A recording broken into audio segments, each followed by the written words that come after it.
$100 million in total cumulative sales. We built this? Like, that's insane. Hey everyone, welcome to Shopify Masters, your companion for starting and building a business. Imagine launching a company with your 3 childhood best friends. Now imagine that business is about to hit 100 million in lifetime revenue.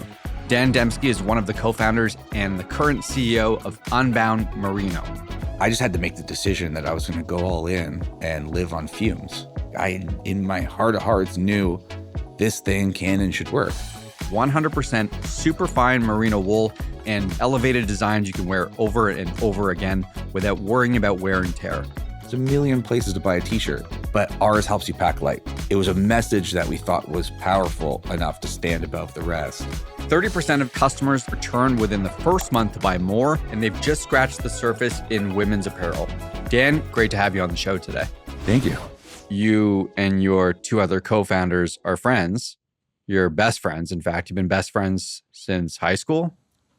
Since elementary school. Do you consider them like a board of directors? Like if you need direction as a CEO, who do you go to? It's a good question. I'm always seeking guidance, and I don't have this official board. Like, here's my board. I go to them when I have questions. I feel like I have people everywhere for any purpose. So if it's a marketing related thing, like, here's the suite of people I know, and I can pick up the phone. What do you think about these like organizations for entrepreneurs, YPO, EO? Are you in something right now? I just joined Founders Club. What's Founders Club? It's similar to EO. We'll see. We'll see if I like it. I mean, it's important to get involved in things like that, like EO or YPO or Founders Club or any of these things. It's because it just exposes you to the people who have figured that thing out. I might have a leadership challenge or an operational one, but I've spent a lot of time meeting a lot of people over the years. So I don't think of any one group as my go-to. I just sort of go out to the network, and that's helped me a lot over the years. How long have you been an entrepreneur now, would you say? I think it's been in my blood since I was born. I've been scheming since I was a kid, and that's kind of entrepreneurial behavior, but legitimately starting an actual business since my early 20s. I never went and got a job somewhere and then started a business and left my job. I just started as an entrepreneur as far as my career goes. So probably since I was about 20.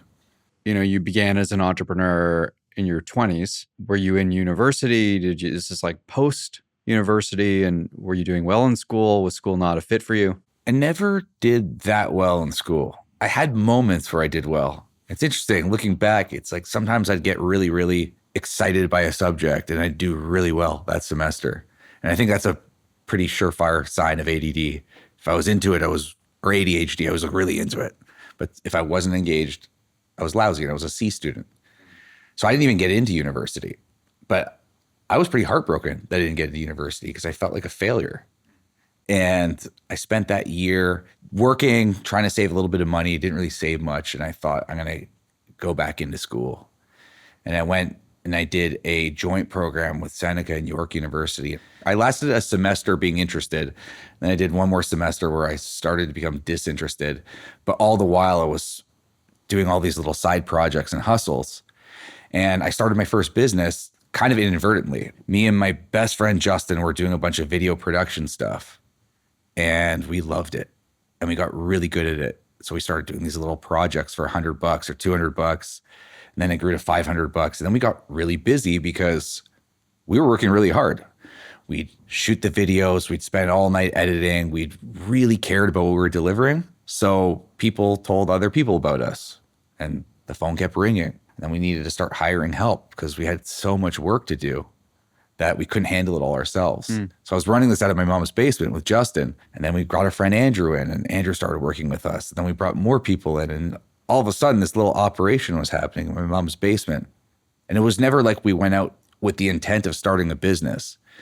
We just wanted to get all the work done. But then the client base started growing. And then it, from these small businesses became medium businesses. Then it became big corporations. And we sat back, we're like, whoa, I think we're a company. Fast forward 2 years, we were downtown in a big studio and there was 15 of us and it was a legitimate company and we never intended for that. But that was sort of the start of it. all the while I was still in school, and I was working as an intern at a radio station, and I was working at a restaurant. It was like nonstop, and something had to give. And the obvious first thing to go was school. So I'm like, this is the most useless thing out of everything I'm doing. So I left school and never went back. This is Biz Media. That's the video production company. Correct. Okay, so Unbound gets kicked off in 2016, but the idea for Unbound doesn't happen in 2016. It happens somewhere between 2013 and 2016. How did the idea get seeded? So this business that I started in my mom's basement, the ride to grow to where we grew was amazing. I was working with my friends. We out of nowhere had all these employees. We had this really cool space. The video company. The video company. Okay. But after those first few years, which were so exciting, and it felt like I grabbed onto the side of a rocket ship, I started to hate it because I didn't know how to hire salespeople. And I was the only person who knew how to do our little pitch and do our song and dance and get the customer to sign on the dotted line and give a deposit check. And because we didn't know what we were doing, we grew this company so fast and we had all these mouths to feed. That exciting thing that we had before when we were feeling the growth became dread because we weren't closing deals because they were exciting anymore. We were closing deals because we had to keep the lights on. And it was this constant pressure. And I started just feeling like I can't do this forever. Like, I don't know the way out of this. Like, how did I get myself into this? Meanwhile, I'm seeing my friends who start these e-commerce businesses, and they're scaling in a totally different way. So while I'm grinding it out there to get sales for Biz Media, our video agency, and the team is grinding out to do the production work, it felt like we would charge this much and we'd have to do this much work. It was a perfect trade. It was one for one. You always had to work. It was long hours, always closing deals. If I went on a trip, I'd have cash flow problems in a few months. Because you're not closing. If I wasn't closing. Yeah. So it was like you only can charge as much value as you can give. Whereas my e-commerce friends, they were grinding to do some marketing and some stuff to get their product out there. And then they go to sleep. And while they go to sleep, that little Shopify cha-ching, cha-ching, it's just going. It's just going while they're sleeping. And I always thought about that. I used to go to bed at night feeling like my business is stopping because I'm going to bed. Whereas my buddies with the e-commerce businesses, that cash register is ringing all night because the work they did to get it out there continues to work for them. Word of mouth, people come back and they just keep buying. And I thought, I need to find a way to get a product. I don't know what it is, but I need to find a product. So I went on and I thought about that for probably about 2 years. I'd get together with the guys and we'd have a scrap piece of paper, or we'd go to a chalkboard, or we'd, have our little whiteboard, and we'd just come up with ideas. You're co-founders. Yeah, this is my best friends. It's just like, let's come up with a product idea. No idea what it is. Literally anything we could think of. The ideas, some of them might have been great. A lot of them were terrible, but any idea was good enough to just table and discuss. Are they entrepreneurs or are they working? They were working at Biz Media. We all worked together back then. Oh, you all were involved. So Justin was my business partner. Andrew and Dima worked for the company. Dima left and worked at an ad agency, but we were just ideating together. Got it. Just different groups of people. This is what we'd do when we'd go out. We'd go for a beer and we'd come up with ideas. Some of these ideas were terrible. I mean, here's a bad idea. Andrew thought we should start a pickle company. The reason he thought we should start a pickle company is because he always joked that I look like a pickle. He's like, you'd be a perfect mascot. Pickles. And then we thought that would be, who buys pickles online? Terrible to ship, bad idea, scrap it. It's funny, we're in a forum with a founder CEO of a very large, well-known pickle brand. Yeah. So that's funny that came all full circle. Didn't involve you at all, but I never knew that. Go on. But that was just one of the ideas. So what I'm trying to say is we're just throwing stuff at the wall. We never came up with an idea that had legs, just enough to have some more conversations. But because I was constantly thinking about what could that idea be, I was like, it was almost like I had this deep intention set in my mind. I'm going to find a product to sell. And I'm looking at all my friends who have e-commerce businesses. I'm seeing the ones that are working and the ones that aren't. And I'm thinking, what's my thing? What's my thing? Then I went on this trip. I was in Hydra, Greece. I think cruise ships now stop there, but like a little, port island in Greece, right out of like a 40-minute ferry from Athens, I think, roughly. And it's beautiful. And what's cool about it is there's no roads. So because there's no roads, there's no cars. It's just this hill. And you go up the hill. And we had this hotel kind of like, midway up the hill. And I was with my then girlfriend, and she had this big suitcase and I had a medium suitcase, and our hotel was kind of up the top of that hill. And I was looking at these donkeys you can hire. You can put your suitcases on the donkey and pay them. And I'm like, I'm not paying a donkey. I'm going to carry these up myself. Of course, her suitcase, my suitcase. And we started walking up this hill. And by the time we got up there, I'm just sweating bullets. And we threw those suitcases on the bed and opened them up. And I looked at her and said, how much stuff in your suitcase are you actually wearing? And she's like, honestly, probably 25% of it, max. And I'm like, okay, next time we go anywhere, carry-ons only. Could we do that? And she's like, sure. So that became my mission. I don't care where I'm going. I'm going to pack in a carry-on. And whatever our next trip ended up being, goes somewhere in Southeast Asia. I was trying to figure out, how do I pack all my clothing into a carry-on and still be able to go away for a couple weeks? So I started looking online, and I found this Reddit thread about how to pack with just a carry-on for overseas travel. Mm-hmm. And the tip was, use merino wool clothing because it's antibacterial, it's odor resistant. So you could rewear the same shirt multiple times. And then instead of needing to pack 14 t-shirts for your trip, you could pack 3 or 4. You'll need less space, you can have less stuff, and you can have a carry-on. You can have just a backpack if you want. I think, perfect. I need to find merino wool t-shirts. I didn't even know merino wool was a thing.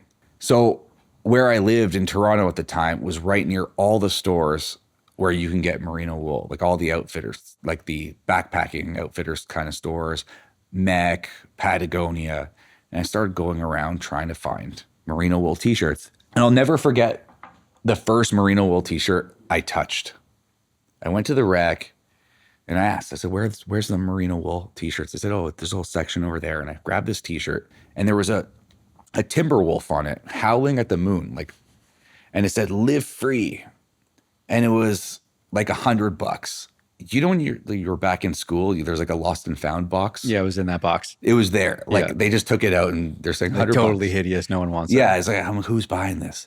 So I started trying to find a plain, nice fitting t-shirt that was made in merino wool. And the only thing I could find were these boxy outdoors t-shirts or base layers that were like second skin tight kind of thing. And I ended up buying a couple of these shirts, and they weren't really nice, but whatever. I'll make do with them. And I went on this trip, and I remember being in this cocktail bar, and I'm looking around, and I'm seeing all these people around me, and they're all dressed like really cool. They're dressed to go out. They're dressed to have their martini. And I'm wearing this shirt that looks like I should be walking with a canoe over my head, like portaging. And I'm like, I feel so out of place. Mm. And like, why is no one making merino wool t-shirts that you can dress up a little bit? It's like, I can still go on that hike during the day and have that performance, but I can go out because when I travel, I'm going to cocktail bars at night. That's my scene. I'd rather go to a jazz club or a cocktail bar than be in a tent. That's just me. So I need stuff that works for me. So I went looking all over for merino wool t-shirts that can be a little bit more stylish, and I couldn't find it. And then it just hit me.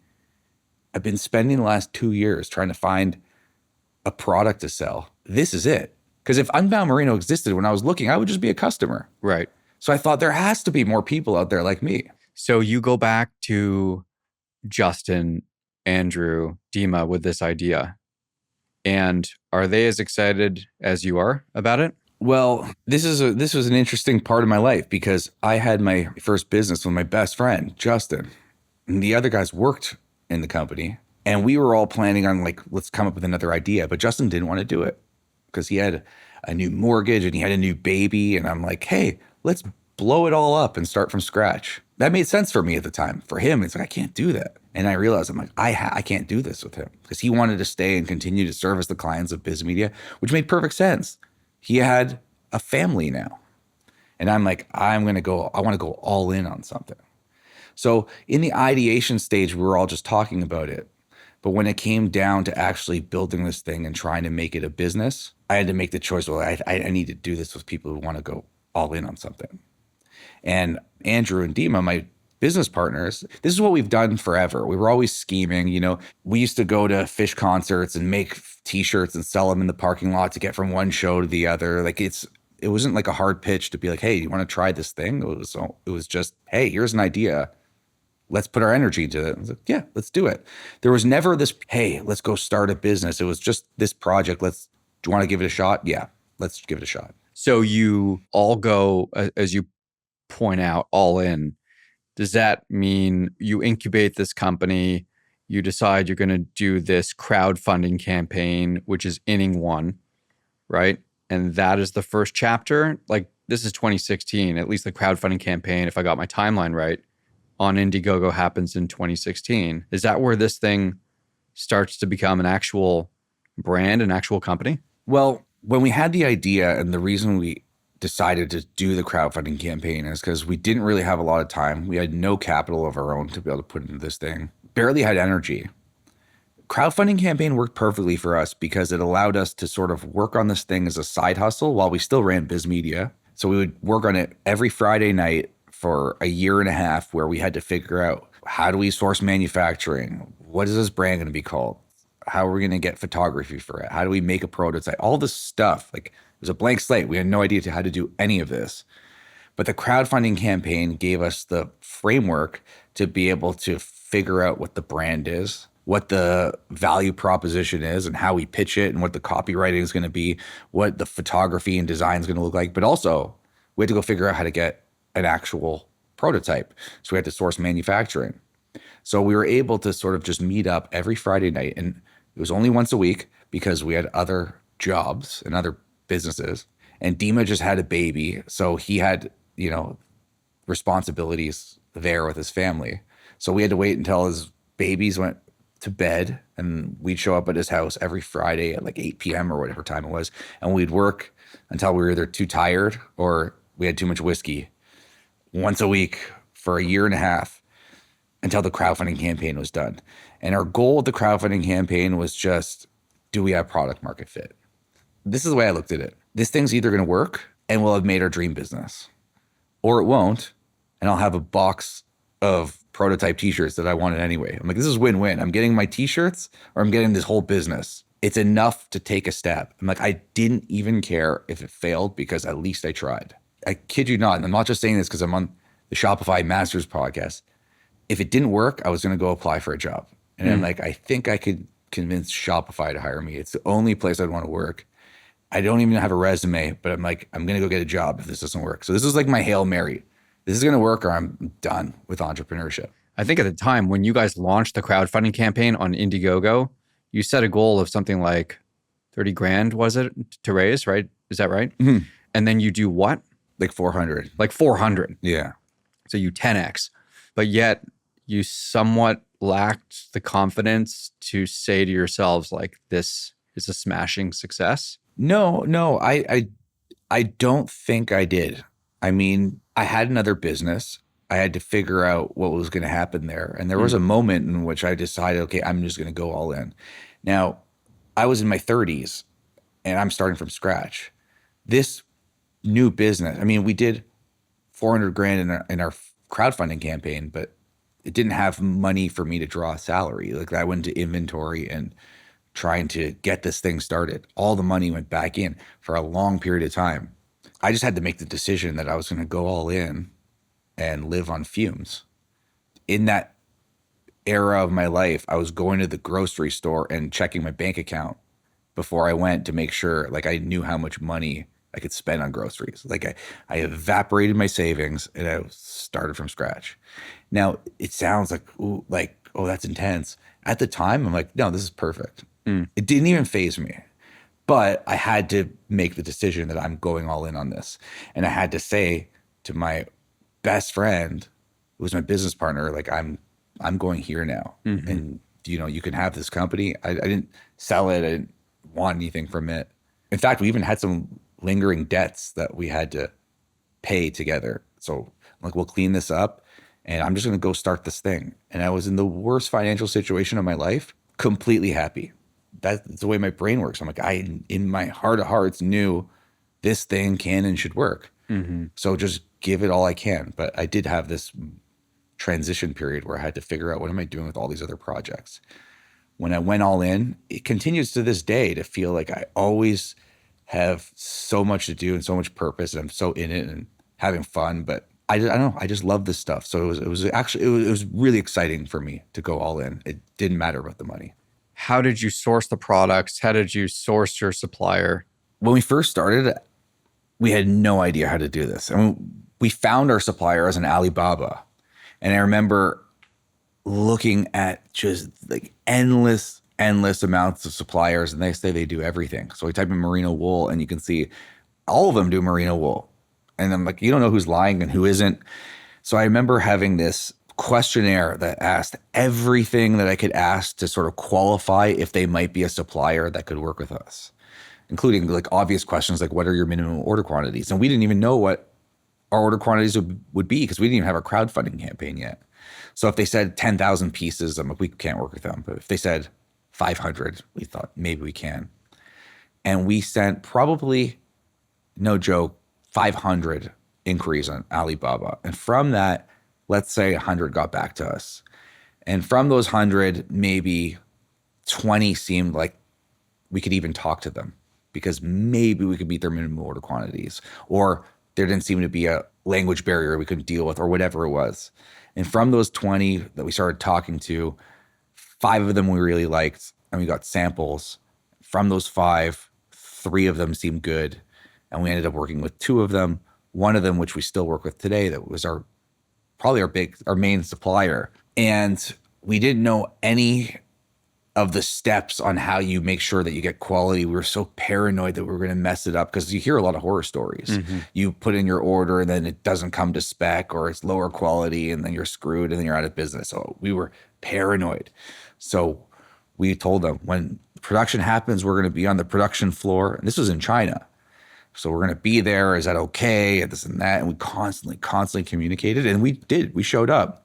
So when they were making our first run of clothing, we were standing there and I'm like measuring it with a measuring tape. And I put it on. I wore it for a week in Shanghai and I sweat in it and I tested it. And I'm like, the whole thing.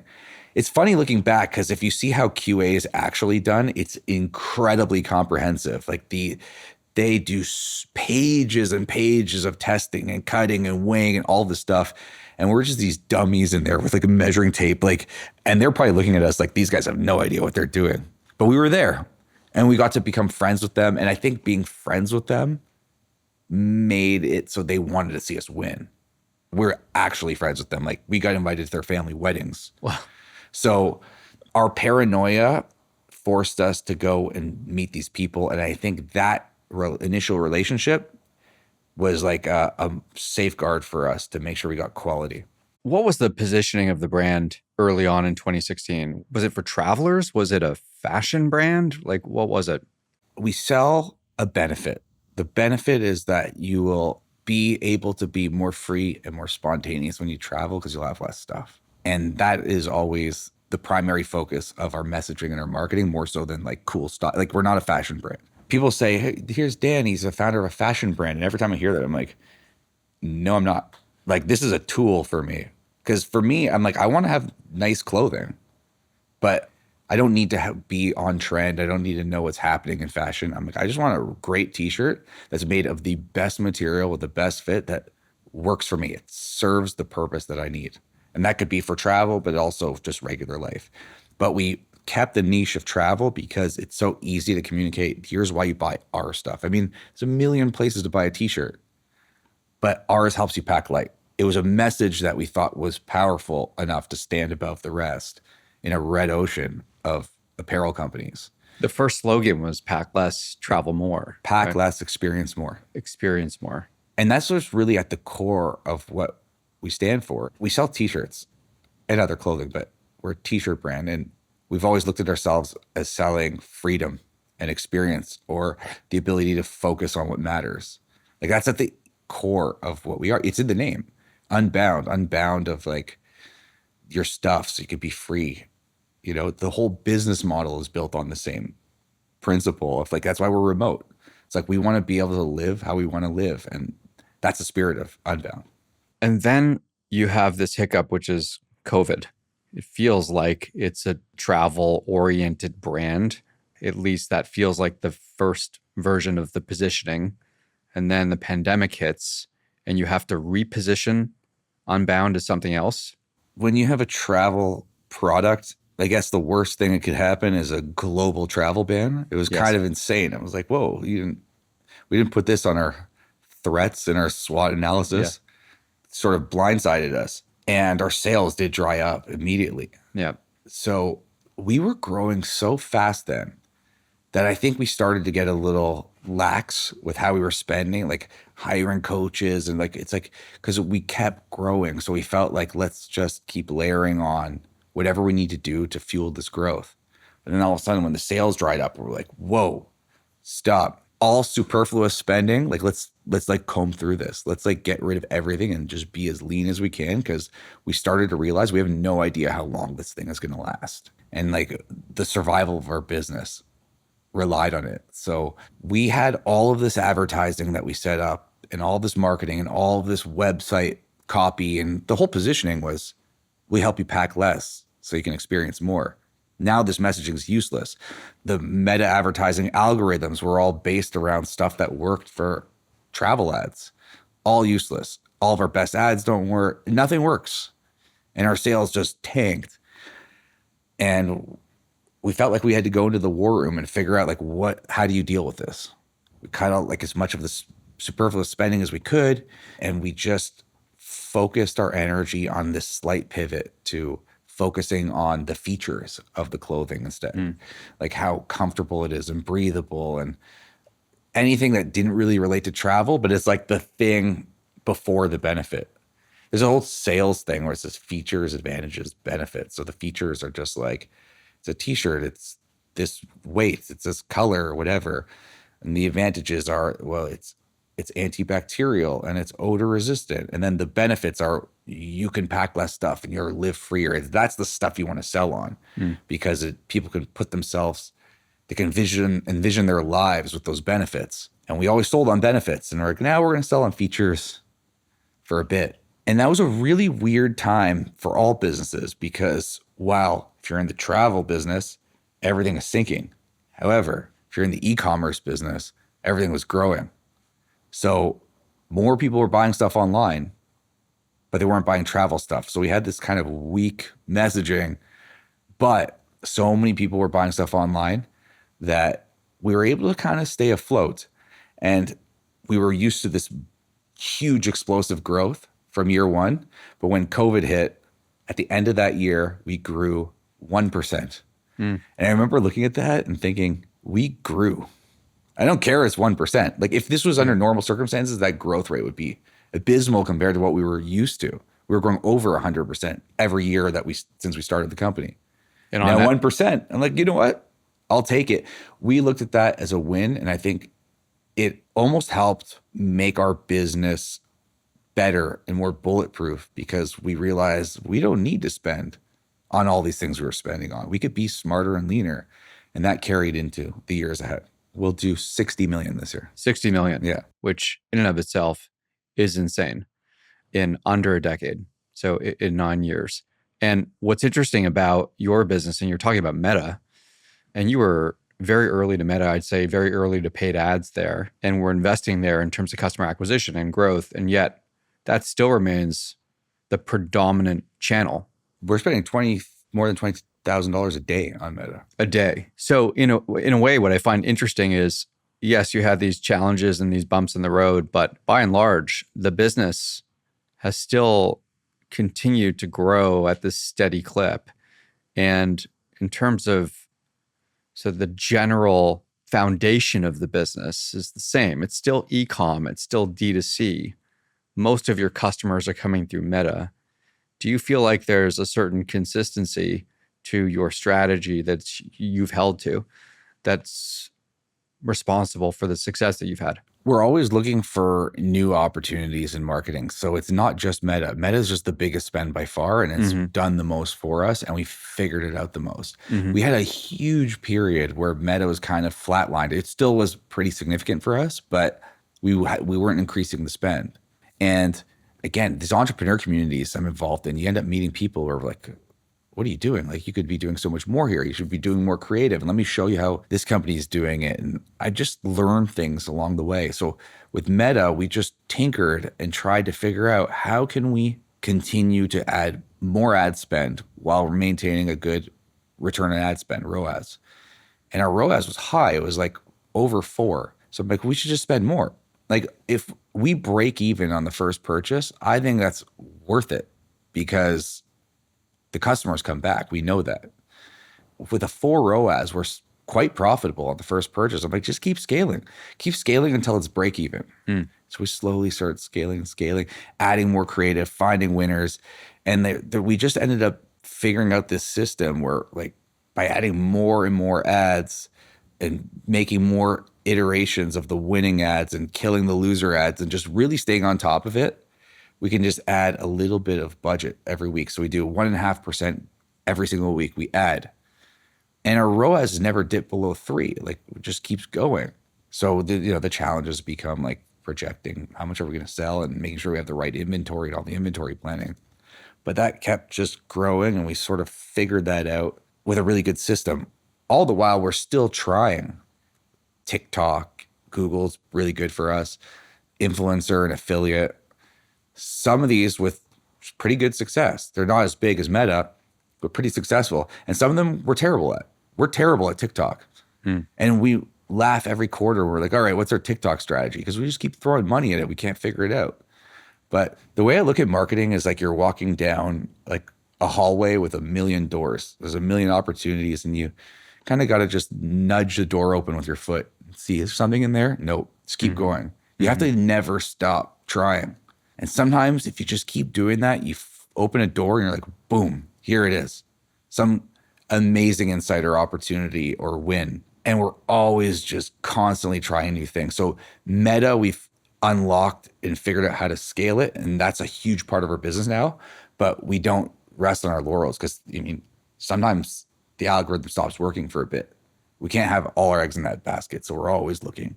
Where are the influencers? Where are the affiliates? How do we figure out TikTok? Is Pinterest worth trying? We're always just trying everything. When you say that your goal is to break even on the first purchase, right? So let's say you're at net zero. You're hoping for the long tail, right? You're hoping for some lifetime value, some repeat purchase behavior. What do you do to win back those customers, to bring those folks back for a repeat purchase? Depending on who you ask, you're going to get a different answer to this question. Some people are going to say, well, you got to have a really good email flow that cross sells and this and that. This stuff all helps, but it's really just comes down to quality of the product. That is the thing that gets people to come back. So we obsess over that because people will typically try one t-shirt and then they'll try it on and then they'll buy 3 t-shirts, a long sleeve, and a hoodie. The second purchase is bigger, or they're just buying more of the same. But if we were making a bad product, no one's coming back. So I think as far as lifetime value and retention goes, that's the thing. Everything else is fluff. The quality of what you're selling matters. Everything else is just an optimization. What do you think is the most promising acquisition opportunity beyond Meta, if you were to have to predict? People are always looking for that easy answer, but it depends. It depends on what you're selling. If you're selling something like chocolate bars or something, you might be best off selling it on Amazon, and doing Amazon marketing, or maybe it's influencer stuff. It just depends on your business. I just don't think for any particular business you can say, this is the best opportunity. I think you have to do what I said, is just try everything always. It's always on creative exercise to try to figure out how to make it click and find that product market fit. I think that's challenging for a lot of brands when they have, as you point out, have unlocked something. So if you know Meta's working and you can just double your ad spend there and generate north of 4-to-1 ROAS or north of 3-to-1 ROAS, why kick in all these other proverbial doors and risk marketing dollars there? Even on Meta, you're risking marketing dollars. So the whole strategy is to double down on the ads that are working and make other iterations of those. All the while, you need to be doing creative testing of new stuff. The best ads you have will atrophy at some point. If you're not filling the pipeline with new concepts and figuring out which ones are duds and which ones have potential, then when your other ads atrophy, your whole account's going to dry up. So even on Meta, you're taking risks. That's what marketing is. It's taking swings. Sometimes you get winners, sometimes you get losers, but you got to keep trying, and it's fun. But you should be trying everything. So you're now up to $20,000 a day on Meta, roughly. What works? What doesn't? Well, when you spend $20,000 a day on ads, you have to be like really on top of what's working, what doesn't. And really sometimes, here's what I learned. The stuff that you get most attached to creatively, that stuff doesn't work. The stuff that you think is sort of like really like pitchy and like kind of cheesy, that works. One thing, unfortunate for me, that seems to work is stuff with a founder in it. So they keep putting me in videos, and that gets uncomfortable sometimes when you're spending that much money on ads and people start to like, they recognize me, but they don't know where they know me from. So I'll be sitting in a sauna and someone will be like staring over at me. And I remember one time I was so uncomfortable. And the guy was like, "You're that guy from the internet, aren't you?" I'm like, "Oh, I hate this." The trends change so fast. If you asked me this 3 months ago, I'd say the user-generated content look is like, that would work. And now it's starting to not. Pictures sometimes work. I can't tell you today what works and that be applicable in a month. It's constantly changing and shifting. And the approach is that you have to be on top of it and see every single day how things are going and start dropping things and adding things and tweaking things. But in general, some trends will stick. And I think the founders thing or the people that work at the company, that stuff's doing really, really well. Dan, you've been the CEO of the business all the while. But you said earlier that this is the first time that you're actually going to behave like a CEO. When you have 5 people on your team and you call yourself a CEO, it's like, technically you could put what you want on your business card, but are you really? Right. I think there's a difference between being a founder or an entrepreneur and a CEO. You have to figure out what a CEO is at some point, because where we're at in business right now, all of these founder qualities I have, that optimism, that appetite for experimenting with new things, it's basically chasing shiny objects, is not that helpful to the team right now. I get excited by shiny objects all the time. It's still my thing. Every quarter I come up with new ideas of, we should try this thing. And it's not in line with the plan of the business, but it's worth talking about. But what the team really needs is me to remind everyone where we're going, what the vision of the company is, to make sure we're doing the right things to get there, to make sure they are looked after and they have the resources they need to execute, that they feel they have autonomy and they have my support and the team support. And I'm starting to learn that these leadership qualities of CEO are the things that are completely new to me that I need to develop. And I'm crossing that line from founder to CEO, and I'm loving it. It's a new challenge. And I want to be the CEO of this company. But I have to work really hard and learn a lot to be worthy of the team, because the team's amazing that we have. So I feel like it's a whole new identity. I'm leaving like this entrepreneur founder personality that comes completely easy to me. And I'm learning that new skill set. So now I'm giving myself permission to be that, and I'm trying to own it. And, I used to be uncomfortable saying CEO, and it felt like it made me cringe to say it because I started saying it too early in the company. I didn't feel like a CEO. Now I feel like it, and I'm going to own it, and I'll learn to be great at it. And that's an everyday learning experience. It takes a very different set of skills and leadership traits to start something versus scale something versus optimize something, right? Like that profile is different, right? And very few individuals are good at all of those phases, right? Are good at the founding phase, are then good at the scale up phase, are then great at the optimization phase. I think that is a really tough transition for a lot of founders, which is why a lot of founders cycle out of a business, and then a business brings on, perhaps they bring on investors and they bring on a different CEO or a different set of senior execs or whatever. For you, as you step into that transition and think about the qualities that you need to be a good CEO, and you talked about the idea of having certain leadership qualities that you're working on, what does that mean? There was a phase where I sort of had to ask myself, do I even know what a CEO is? I started Googling it, putting it into Chat GPT. Like, what is a CEO anyway? And there's so many different ways you could show up as a CEO and different styles.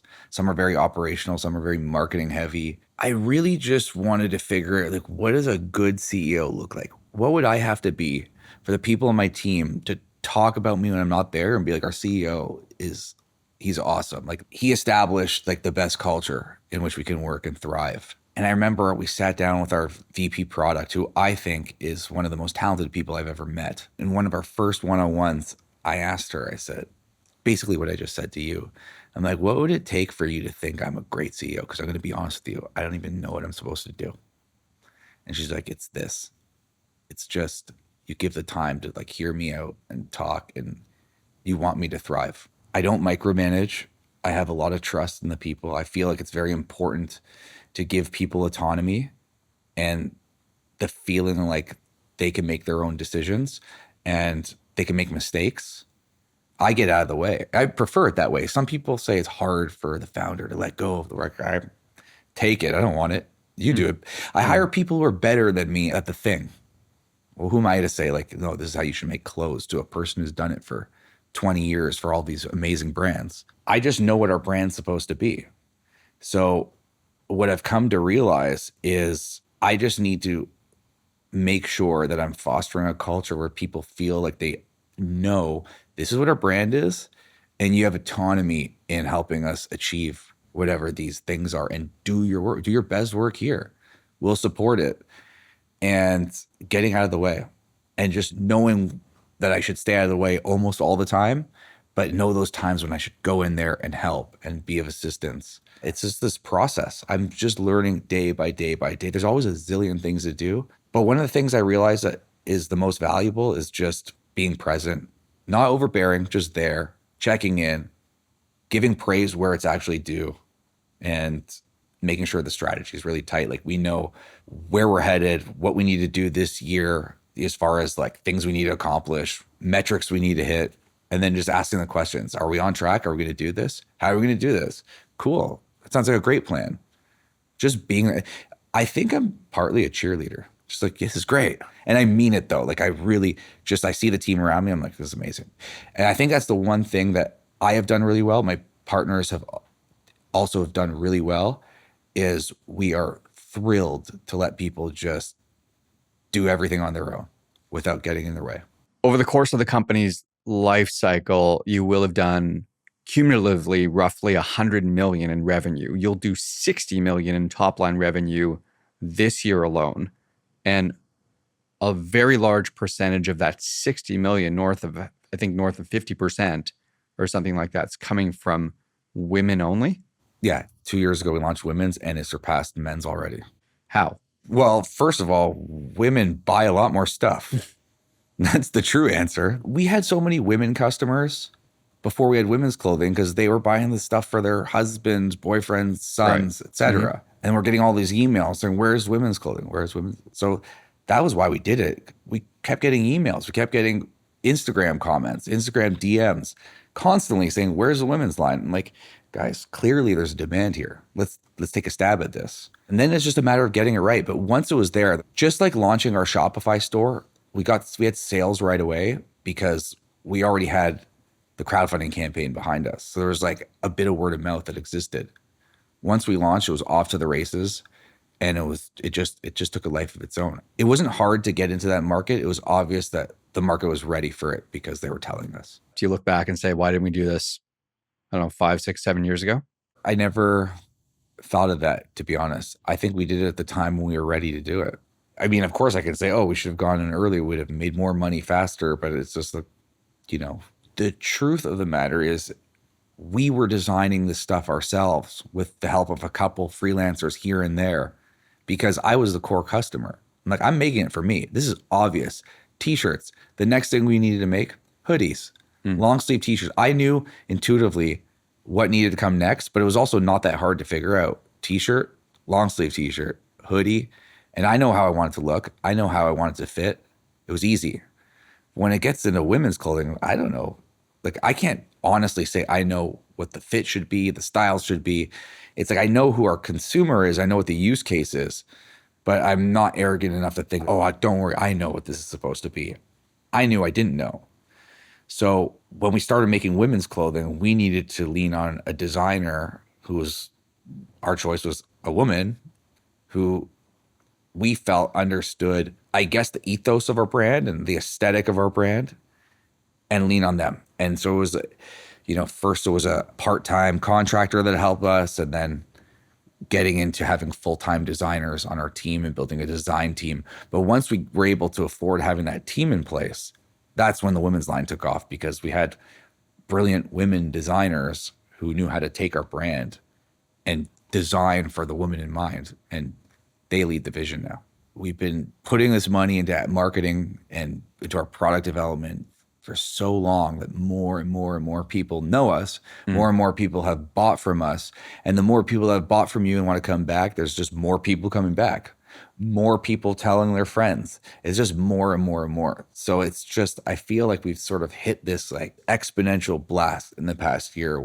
I mean, we're not going lighter on the marketing, we're going harder, but it doesn't take as much to get more because there's just so much more of us out there. More word of mouth, more people coming back. So we've sort of felt this like kind of explosion in the past couple of years. Can you measure word of mouth from your female customer base versus your male customer base? Do you feel you get a better word of mouth from that demographic? You see it. With women's customers, you see more conversation online.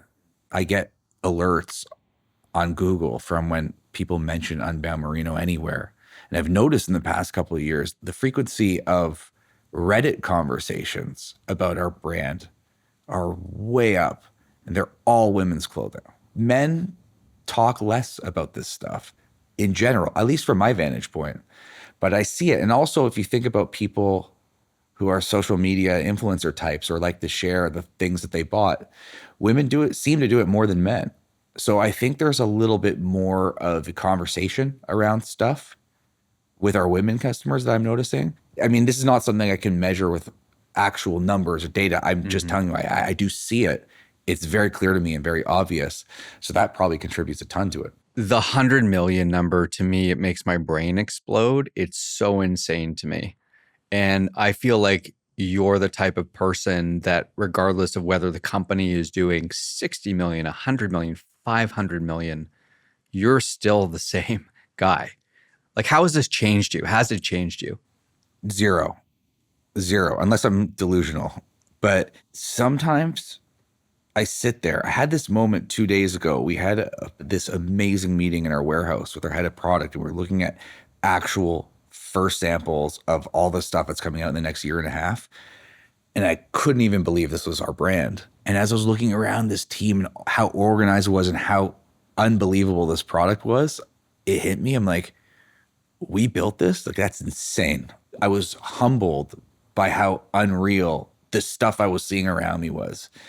And sometimes I'll look at the numbers and I'll see it's like, whoa, $100 million in total cumulative sales, or what the revenue is this year, which will, we think we can hit $60 million in sales. I see the number and I try to put myself back to the beginning and think of how astounding that would be to me.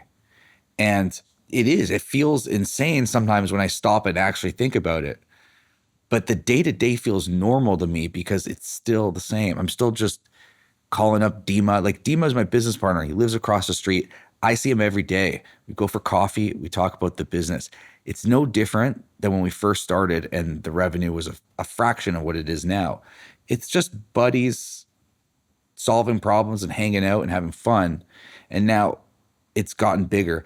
Dima the other day said it's like we're the garage band who finally like hit it big, and like we're just on this adventure together. So like there's moments where it's like you feel that it's like you're able to do more and it's like bigger, and you see your product on the street and people know who your brand is, and that stuff's like, whoa, that's cool. But it's the same. I feel like it's the same challenge, the same fun. It feels exactly the same today. We're just surrounded by more talent. So to bring this conversation back full circle, going back to the origin story with you and Justin at Biz, you start Unbound with Andrew and Dima. Justin's still running Biz Media. And to my knowledge, he has now joined you. in Unbound? When did he join? I'm so bad with timelines, but it was probably 2 years ago now. And it's been amazing. What is it about the dynamic, in your case, amongst best friends that has worked so well? I mean, you asked 10 people whether or not it's a good idea to go into business with your best friends. 9 out of 10 of those people will be like, that's a bad idea. Yeah. In your case, incredibly well. I think they're so wrong. It's insane. Conventional wisdoms, business and friendship don't mix. We're having the time of our lives. It's amazing. In fact, we had the time of our lives when the thing's failing. I've had little projects fail. I'm like, who cares? It's like we had fun doing this. I've been thinking about this a lot lately. And I asked Andrew, I'm like, why do you think this works? Like, really? It's like, by the way, it comes with challenges too. But why do you think this works? Like, us working as best friends, running a business, why is that a good idea when everyone says it's a bad idea? He's like, well, and this sounds like a very simple answer, but it's true at the core. It's like, well, you like your friends, right? Like, yeah. He's like, well, isn't it fun to go to work with people you like? Yeah. Like, that's great. You spend more of your waking hours working than you do anything else. Why would it be a bad idea to want that to be with your best friends? Now people say, oh, well, what if the business doesn't work out? Well, that's not a friendship issue. That's a business issue. And in fact, if you get into business with your friends, it's most likely going to fail because most businesses fail. Mm-hmm. Just don't blame your friends. Just give it your best shot. Make sure you have complementary skill sets. And if it works, it's incredible. You got to every day go through hard things and do it with people that you enjoy being around and have fun. And I think it's one of the biggest mistakes that, as far as like conventional wisdom goes, that you shouldn't do that. I think everyone should take a stab at trying to start a business with their friends. I would even go so far as to say it's an advantage because you work with your friends and they come with baked in core value alignment. Like, you guys have similar ways of being. You have similar ways of looking at the world. They say good business, you're hiring and firing on core values. Well, if you start it with your best friends, you guys start with a pretty good chance that you have alignment there.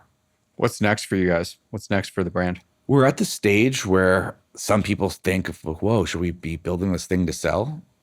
And I am so against it. I feel like, guys, this is so fun. We're making money. We enjoy being around each other still. We're not tired of this. I now feel like recently we've reset the vision and put the new goalposts because we got into this place where, we've grown this 8-figure business. This is exactly what I wanted to do when we first started. I'm like, we'll build this business that makes money while we sleep. And it's going to be entirely direct to consumer. And I'll be able to go to bed at night and the cash register will ring and all of that stuff. And one day maybe it'll be an 8-figure business. And then I got here and I'm like, whoa, that's pretty cool. But now I'm here. And we had to reassess, well, where do we go from here? And I think when I look around at the team, and I see how much talent is right around me at all times, I feel like there are some brands that become the greats, They could be like one of the great brands for what they do. And I see us being there. And I'm like, that's sort of the next thing. It's like, how do we take it to the point where we're just kind of universally known and we establish a whole new lifestyle for merino wool clothing? And that's us. Like, when people think of merino wool apparel, that's not the base layer for skiing or the shirt you go portaging in, they think Unbound. That's like the premium merino wool, high quality, timeless, classic kind of clothing. Maybe we'll have stores, maybe we won't, but I see us being that. And for the first time, I think we have the team that can get us there. And I want to be a part of that. I don't want to sell. I don't even get why people are so obsessed with selling. It's like, it makes them money. I'm like, just do the thing. This is the fun part. So I'm stoked on that. Incredible. It's been an unbelievable journey to watch over the course of 9 years. It's really remarkable. Congrats, man. Thank you. Thanks for spending the time. Thank you. It's been a lot of fun. Thanks for tuning in to Shopify Masters. Drop us a comment and some feedback right here below. Make sure you're subscribed, and we'll see you at the next interview.